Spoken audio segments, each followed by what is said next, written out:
এভাবেই রকেট ছুড়ে ইসরায়েলকে সমুচিত জবাব দিয়েছে হিজবুল্লাহ।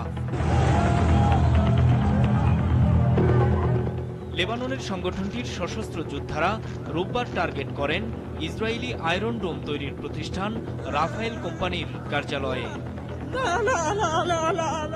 ইসরায়েলের হাইফা শহরের রামাত ডেভিড বিমান ঘাঁটিতেও একাধিক হামলা চালায় হিজবুল্লাহ। গাজায় ফিলিস্তিনিদের উপর গণহত্যা চালানোর প্রতিবাদে ইসরায়েলের ভেতরে একের পর এক রকেট ও ক্ষেপণাস্ত্র হামলা চালিয়ে আসছে লেবাননের এই সংগঠনটি।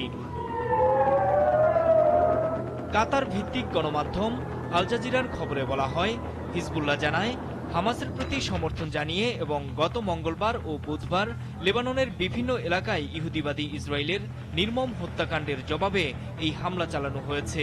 এতে ইসরায়েলের সামরিক শিল্প কমপ্লেক্সের পাশাপাশি রাফায়েল কোম্পানিকেও লক্ষ্যবস্তু করে তারা। রাফায়েল ইসরায়েলি সরকারের ৩টি বৃহত্তম প্রতিরক্ষা কোম্পানির মধ্যে একটি, যেখানে ১০,০০০-এর বেশি কর্মচারী কাজ করেন। মাছরাঙা